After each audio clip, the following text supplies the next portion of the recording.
texto número 9 en el capítulo primero, en el segundo canto del Srimad Bhagavatam. Bienvenidos. Om Namo Bhagavate Vasudevaya. Om Namo Bhagavate Vasudevaya. Om Namo Bhagavate Vasudevaya.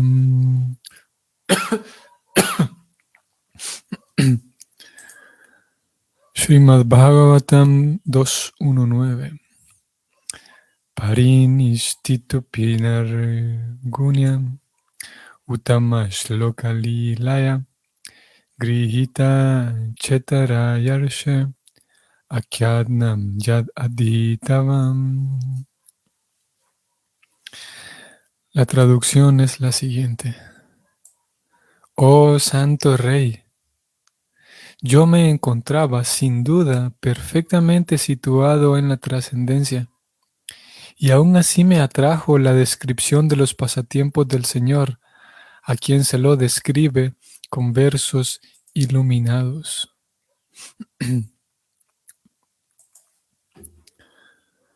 El comentario de Prabhupada es el siguiente. En primer lugar, mediante la especulación filosófica, la verdad absoluta se llega a comprender como el Brahman impersonal y luego como la superalma mediante el progreso adicional del conocimiento trascendental. Pero si por la gracia del Señor a un impersonalista lo iluminan las declaraciones superiores del Srimad Bhagavatam, también se convierte en un devoto trascendental de la personalidad de Dios. Si lo que se tiene es un escaso acopio de conocimiento, no es posible adaptarse a la idea de que la verdad absoluta tiene personalidad, y los poco inteligentes impersonalistas deploran las actividades personales del Señor. Pero las razones y los argumentos, unidos al proceso trascendental de acercamiento a la verdad absoluta, ayudan incluso al impersonalista ferviente a que lo atraigan las actividades personales del Señor. Una persona como Shukadeva Goswami no puede verse atraída a ninguna actividad mundana, pero cuando un devoto como él se convence por medio de un método superior, ciertamente que lo atraen las actividades trascendentales del Señor. El Señor es trascendental, así como también lo son sus actividades. Él ni es inactivo ni es impersonal. Fin del comentario de Prabhupada. Ok, entonces tenemos aquí este verso que, como vimos y dijimos desde el verso previo, anterior, comienza esta sección en donde Shukadeva Goswami habla un poco acerca de su propia persona, de su experiencia. En el verso de ayer, entonces comienza diciendo que esto que te voy a contar, este Srimad Bhagavatam, yo lo estudié con mi padre. Y hoy en el verso dice que, vamos a leer nuevamente, yo me encontraba sin duda perfectamente situado en la trascendencia, y aún así me atrajo la descripción de los pasatiempos del Señor, a quien se lo describe con versos iluminados. Entonces, el propio Shukadeva Goswami, él pone su vida como ejemplo, su caso como ejemplo, y Prabhupada entonces va en esa dirección en el comentario. Prabhupada termina de hecho el comentario diciendo que el Señor no es ni vacío, ni impersonal, ni inactivo. subrayo aquí para que lo leamos, dice Prabhupada, el Señor ni es inactivo ni es impersonal. y, y bueno, es versos como o este tema en general, el tema de la personalidad de Dios, en aquellas ocasiones en las que las escrituras, y Prabhupada también en los comentarios que hace de las escrituras, cuando tocan el tema de los argumentos del por qué la personalidad de Dios tiene persona, porque Dios tiene una personalidad. Aquellos argumentos que presentan las escrituras y Prabhupada para sustentar, por ejemplo, el hecho de que las actividades del Señor son un hecho real. Y esos argumentos son necesarios que los escuchemos y que los estudiemos por varias razones. Una de ellas es que nosotros mismos, como hemos venido diciendo, hemos venido analizándolo, y es que nosotros mismos tenemos conceptos distorsionados de Dios, de nosotros, de la vida, del entorno, distorsionados conceptos de los demás, en fin, es una distorsión completa, ¿no? A lo que en palabras de la Gita estamos en Maya, ¿no? Esa distorsión es causada por la energía ilusoria. Y las distorsiones en relación a Dios no son menos importantes. Y una de las distorsiones en relación a cómo vemos o cómo concebimos a Dios es que podemos llegar a concebir que Dios es simplemente una luz, una energía. Y claro, porque si seguimos la lógica de que en el mundo material, todo lo que hay en el mundo material es diferente del mundo espiritual, ¿no? Por lo tanto, todo lo que hay en el mundo espiritual no puede tener ninguna cualidad material, ¿no? Y si en el mundo material hay actividades, eso quiere decir que el mundo espiritual, al ser lo opuesto del mundo material, entonces no tiene actividades. Esa es la lógica que conduce al punto de decir que no hay actividades en el mundo espiritual. Y lo mismo con Dios, ¿no? Si tenemos experiencia de que todo el mundo, a todas las personas de las que se conoce, o al menos cada quien conoce un grupo de personas, y todos podemos comprobar eso, de que cada persona tiene su, ¿cómo se llama? Su pie del que cojea, ¿no? Todo el mundo tiene sus virtudes y sus defectos, ¿no?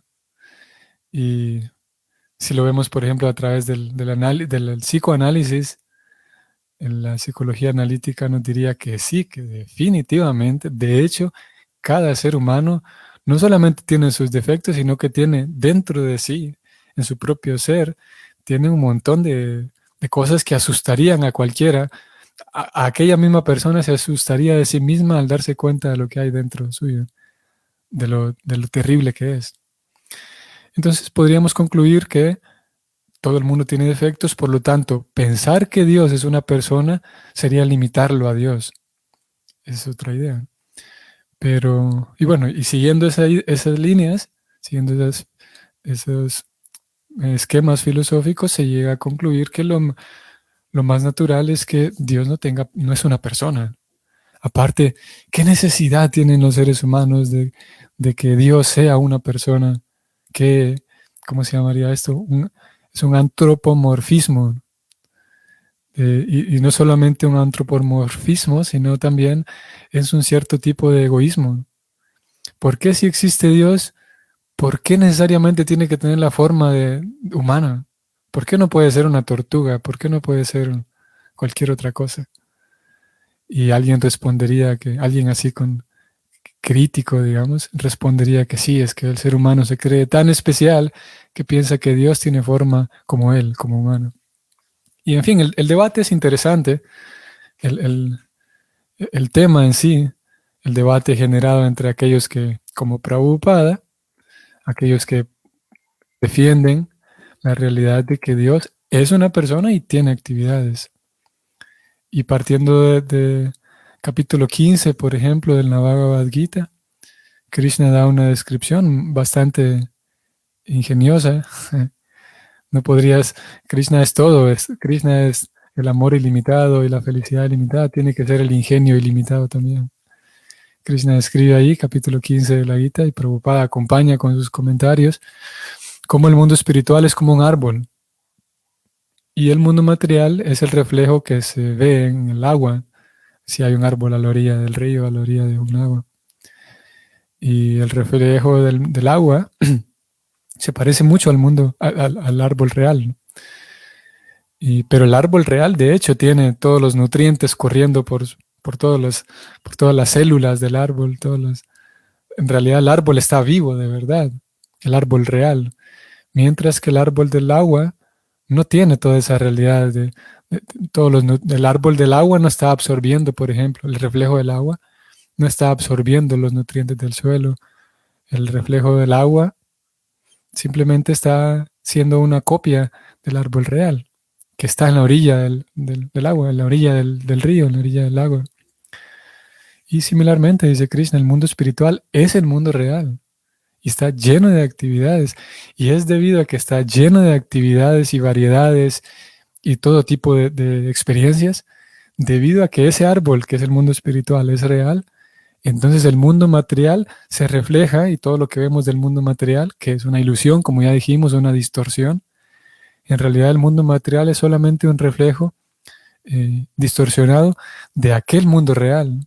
Y todo lo que podamos percibir en el mundo material existe porque tiene su origen en el mundo espiritual, todas las cosas. Algunos de ustedes conocerán este libro que recientemente el BBT imprimió nuevamente, sacó algunos ejemplares nuevamente, que el libro se llama Preguntas Perfectas, Respuestas Perfectas. Y es la conversación de Prabhupada con uno de sus discípulos. Bueno, el muchacho en ese momento no era su discípulo, era solamente un visitante más de aquel centro de ISKCON. Y eventualmente se vuelve un discípulo. Un discípulo iniciado de Prabhupada, bastante particular también su caso, porque se inicia, recibe iniciación de parte de Prabhupada, se vuelve su estudiante, y hasta el día de hoy es un discípulo de Prabhupada, un Vaishnava, que sigue ahí, como podríamos decir, al pie de la bandera. Diferente, o sea, esa persona, que su nombre es Brahma Tirtha, su nombre civil es Bob, él, como pocos, como pocos discípulos de Prabhupada, de alguna u otra manera pudo sobrevivir a todas las diferentes etapas y al desarrollo, al crecimiento de ISKCON y a las crisis que tuvo ISKCON desde 77 que Prabhupada partió hasta el día de hoy. Y desconozco el porcentaje, pero una cantidad bastante grande de discípulos de Prabhupada hoy por hoy no están, claro, sacando con excepción de los que partieron, los que murieron, ¿no? Pero todos aquellos que quedaron, que no están muertos, que no han muerto, que no han partido, hay una cantidad grande de estas personas que algunos se fueron, algunos perdieron la fe en el proceso, algunos por diferentes razones, y algunos cuantos, pocos, y realmente son pocos, hasta el día de hoy por hoy, siguen allí, como dijimos, al pie de la bandera. No solamente de que de repente, por ejemplo, asisten a algún programa o algo así, sino que están activos, muy, muy activos. Son algunos cuantos, y uno de ellos es Bob. Bueno, el punto es que lo que decíamos con este libro, Bob le pregunta a Prabhupada, están hablando de cómo Krishna es la fuente de todo, y él le pregunta a Prabhupada si están hablando sobre este punto de que todo existe en el mundo espiritual. Y si algo nosotros observamos en el mundo material, por lógica y por simple lógica, si algo nosotros observamos en el mundo material, eso querría decir que el mundo espiritual también lo tiene. Si no, el mundo espiritual carecería de algo que hay aquí en el mundo material, lo que sea, cualquier cosa. Y si es verdad que el mundo espiritual es más completo, que es mejor y más perfecto, eso querría decir que si nosotros vemos algo aquí, lo que sea que veamos, sí, lo que sea, o experimentamos algo aquí, eso querría decir de que si no está eso que estamos viendo aquí en el mundo material, si no existe en el mundo espiritual entonces es menor, al menos en este tema, es menor al mundo material. Prabhupada le explica eso, que todo lo del mundo material ya existe y por eso se manifiesta aquí, absolutamente todo. Entonces Bob pregunta si también existe él dice que hay muchos ladrones en el mundo material, ¿no? Que en la sociedad hay ladrones y hay gente que crea disturbios. Y Prabhupada dice que sí. Lo que pasa es que Krishna tiene esa tendencia. No es que Krishna tiene todas las tendencias porque todo emana de él. Y Prabhupada dice que sí, que Krishna es el ladrón original y que Krishna es el sinvergüenza supremo, él dice. Ustedes, quienes conozcan el libro, lo podrán recordar. Quienes no lo conozcan, se lo recomendamos. Es un libro pequeño, una lectura bastante fácil de llevar. Y sí, Krishna es el sinvergüenza supremo, dice Prabhupada. Y le explica las razones y le habla de Krishna, le habla brevemente de Krishna y sus intercambios con las gopis y cómo él las molesta, ¿no?, a ellas. Y termina en muchos casos actuando como un sinvergüenza y como un ladrón también. Entonces, la posición y uno de los argumentos que presentan las escrituras ante este tema, orbitando todo este tema de que la realidad espiritual, si simplemente es un vacío, es una luz, o si hay actividades. Las escrituras y el Bhagavatam lo resuelven de manera bastante simple, digamos. Y obviamente que, como hemos dicho ya en varias ocasiones, para una persona que está completamente aferrada a su punto de vista, y todos lo sabemos, ¿no? Cuando hay alguien que está aferrado a su punto de vista, aunque tenga muchas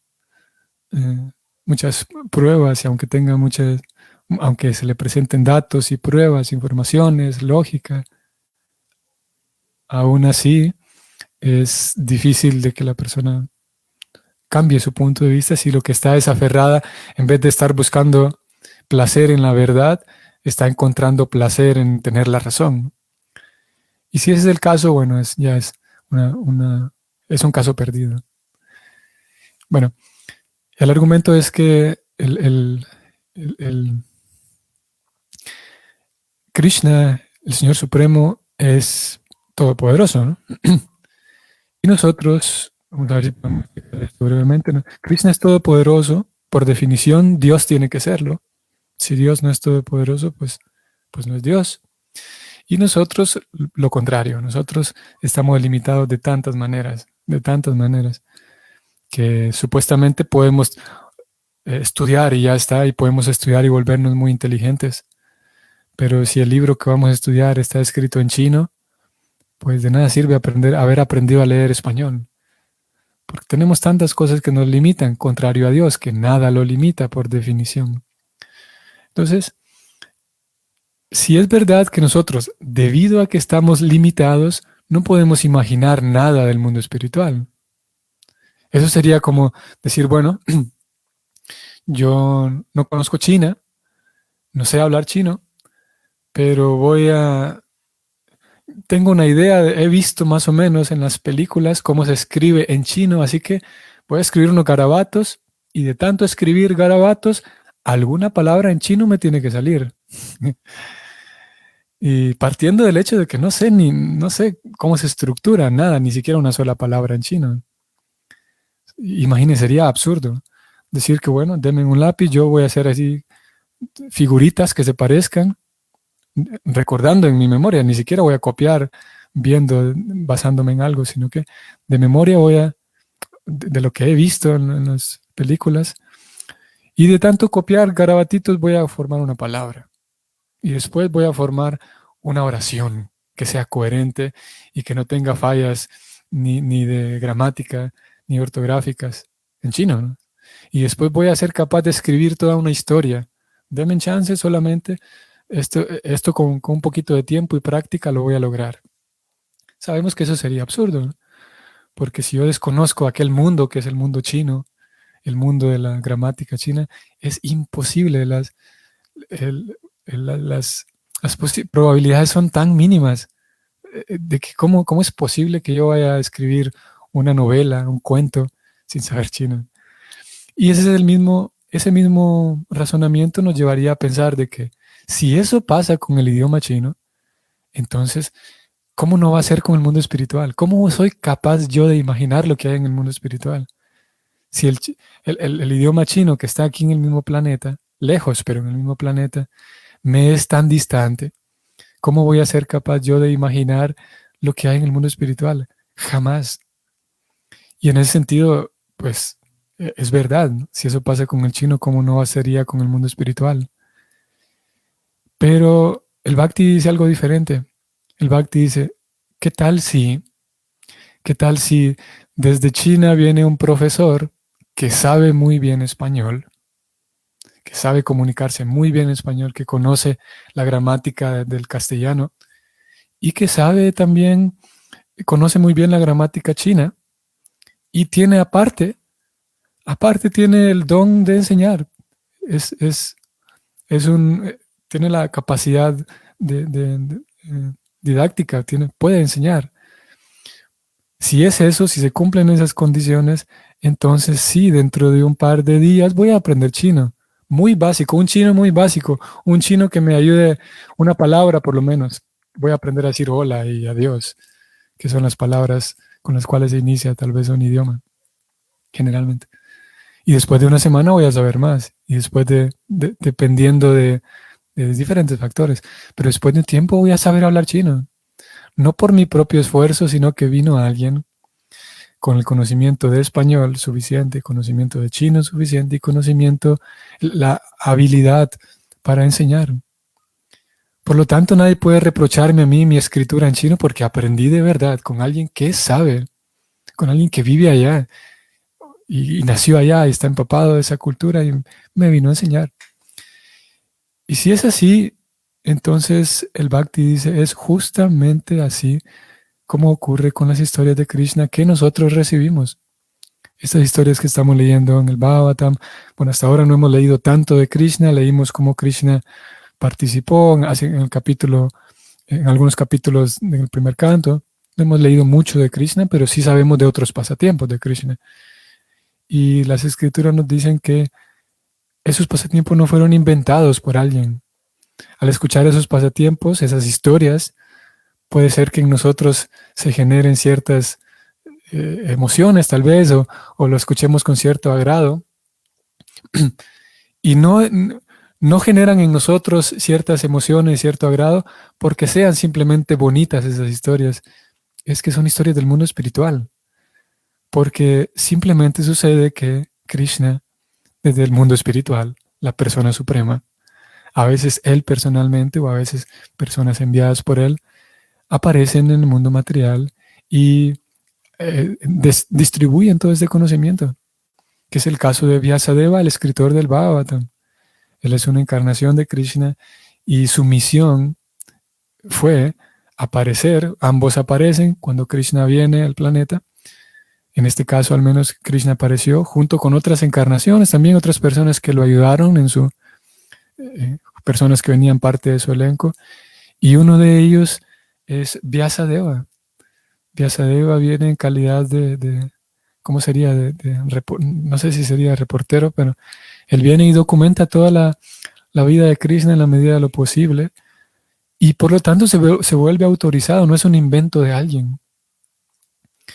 Y Prabhupada, vamos a bajar aquí un momento, vamos a ver, Prabhupada dijo algo que habló de un método, vamos a ver. Dice Prabhupada, algunas personas poco inteligentes, impersonalistas, deploran las actividades del Señor. Claro, las menosprecian al punto de deplorar. Y es ahí donde está la trampa de Krishna, de que alguien está esperando actividades de Dios que sean completamente majestuosas y magnánimas, y claro que lo son en un sentido, pero cuando aparece Krishna allí, actuando como un simple chiquillo, como un simple niño ordinario, entonces aquella persona que, como aquí dice Prabhupada, aquellas personas poco inteligentes llegan a la conclusión, ¿cómo va a ser este Dios? ¿Qué tontería es eso de los Hare Krishna? Y es justamente lo que le sucedió al señor Brahma. Ustedes, quienes conozcan la historia, el señor Brahma le estaban, todo esto que estamos hablando ahora era de conocimiento entre los semidioses. Entonces, por ahí se distribuyó la noticia de que sí, Krishna ya apareció, la suprema personalidad de Dios está ahí en la tierra. Y el señor Brahma entonces va desde su planeta y lo observa en la tierra y se da cuenta de que aquella persona de la que es la suprema personalidad de Dios, según ahí está ese chiquillo jugando y bromeando con sus amigos y ni siquiera le han enseñado a comer bien. Es una historia interesante porque el señor Brahma lo ve y según es un niño importante, inteligente. Si es Dios en persona, tiene que ser muy inteligente. Pero ni siquiera sabe las normas de etiqueta al momento de comer, así como nosotros podríamos ver normas de etiqueta en la mesa. Y entonces el señor Brahma lo ve ahí jugando y entonces esconde a los amiguitos de él, algunos de ustedes conocerán la historia. Y ahí estaba Krishna sin ninguna norma de etiqueta al momento del almuerzo, al momento de la mesa, comiendo con la mano izquierda. ¿Cómo se le ocurre? Y Brahma no podía creerlo. Y es lo que sucede con muchas personas que al escuchar las actividades de Krishna parecería que alguien se inventó esa historia solamente para hacer algo agradable, para hacer algo bonito, ponerle algún toque bonito, caricaturesco al bhakti. Pero eso no se trata de caricaturas. Voy a ir un poco más abajo porque aquí está. Esto es lo que estoy buscando. Dice Prabhupada, una persona como Shukadeva Goswami no puede verse atraída por ninguna actividad mundana, pero cuando un devoto como él se convence, aquí está, por medio de un método superior. Cuando alguien se convence por medio de un método superior, ciertamente que lo atraen esas actividades del Señor. Y ese método superior consiste en todo el sadhana, el bhakti yoga, todo un sistema mediante el cual la purificación del corazón se va dando. Aquella persona que está realmente en búsqueda de Dios, que tenga simplemente apertura al inicio, tenga apertura a probar el método. Es un método superior. Y la disposición es importante y el esquema es que, bueno, usted pruebe este método y si no le funciona, pues déjelo, no hay problema, ¿no?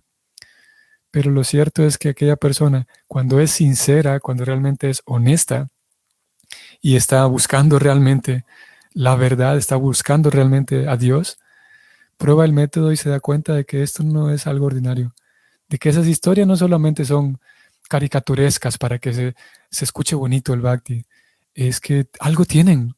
Como dijimos hace unos días con el kirtan, toda persona que participó en el kirtan sabe que eso es algo distinto. ¿Por qué? Que alguien nos explique, que alguien nos explique por qué es posible que uno pase 4 horas sentado y más todavía cantando la misma canción, el mismo mantra. Y no solamente que no aburre, sino que después de un tiempo la persona lo necesita, es necesario el kirtan. Y bueno, no hay explicación para eso. Obviamente, como hemos dicho tantas veces, si alguien está buscándole una quinta pata al gato, se la va a encontrar. Si alguien está buscando defectos, lo va a encontrar hasta en Krishna. Y si alguien está realmente buscando a Krishna, lo va a encontrar en medio de cualquier basural, en medio de donde sea lo va a encontrar. Y aquella persona que es sincera, de vuelta, si se pone a seguir el método, que es un método superior, superior por el resultado, superior también, Prabhupada menciona en el Bhagavatam que es superior por el resultado y superior por la simpleza. Es tanto sublime como fácil. Tanto los devotos completamente puros se dedican a este método también, a kirtan, srava, a recordar al Señor, a orarle al Señor, a ofrecer los alimentos del Señor, a escuchar las historias del Señor, a transmitirla a otros. Tanto aquellos devotos puros se regocijan en esas actividades, como los devotos novicios también siguen esas mismas actividades, porque es simultáneamente sublime entrega un resultado increíble y es sumamente fácil. Por esa razón es un método superior. Y bueno, hay otras razones también, pero podemos mencionar esa, que es un método superior. Y el Prabhupada también pone aquí como prueba o como parte de su argumento es que una persona seria, un sabio, no se siente atraído por estar leyendo caricaturas, por estar leyendo, quienes conocen, no sé, Condorito. Condorito creo que ya no es tanto de esta generación. Bueno, yo soy de esta generación, pero conozco Condorito. Un sabio tiene tanta literatura fantástica espiritual por leer que no siente atracción por estar leyendo novelitas y cosas sin sentido, porque tiene algo mucho más importante que leer y le regocija mucho más otro tipo de literatura a un sabio. Pero qué curioso que hay sabios que están completamente desapegados de las historiecitas mundanas, pero cuando escuchan de Krishna, algo sucede allí. Y es que se quedan muy atraídos a esas historias. Y la respuesta es que se sienten atraídos porque son historias del mundo espiritual, es lo que sucede en el mundo espiritual. Y suceden muchas otras cosas más, pero es información que nos llega de allá. Y en la medida en la que va transcurriendo el avance del discípulo, inicialmente no hay ninguna fe en esas actividades. No ocurre mucho cuando uno las escucha, pero con el paso del tiempo, si uno sigue el método, gradualmente esas historias, el estudiante pasa, con esto terminamos, el estudiante pasa en ciertos niveles, primero no tiene mucha atracción, le es indiferente a aquella historia de Krishna siendo amarrado por su mamá, como hoy estamos en el mes de Kartika. Después de un tiempo ya no le es indiferente esa historia, sino que le atrae, le gusta. Y sucede que durante un mes entero, la misma historia todo el tiempo, la misma historia todos los años, Damodar siendo amarrado por su mamá. Pero algo interesante y bello ocurre que es dulce participar en el Kirtan para Damodar y ofrecer la velita y tal. Ya el estudiante no es indiferente a esa historiecita, sino que algo ocurre en el corazón, es muy agradable. Y las escrituras dicen que ya con el paso del tiempo, ya no solamente el devoto va a encontrar agradables esas historias, sino que el devoto va a participar de ellas. Al escucharlas va a percibir la presencia de la Suprema Personalidad de Dios y participa de ellas. Ya esa es una cosa bastante distante, está más allá y adelante en el camino. Por ahora podemos notar en nosotros mismos, como percibir en nosotros mismos, como esas historias, a pesar de ser la misma todo el tiempo, pero es agradable, no cansan. Y hay infinidad de historias, pasatiempos de Krishna, y con tantos detalles, con tantas cosas tan bellas, que nos faltan por conocer. Solamente falta tener el deseo de querer saber más de Krishna. Y en eso consiste ese método superior. Las grandes almas que ya están libres de lo material se sienten atraídas por ese método, por ese Krishna, mientras que otros que todavía estamos atraídos por tantas cosas materiales, no terminamos de sentir esa atracción por Krishna, a pesar de ser él tan atractivo. Muy bien. Vamos a detenernos entonces aquí. Espero que hoy jueves sea un bonito día para ustedes. Y si el Señor entonces nos permite, nos vemos mañana. Hare Krishna.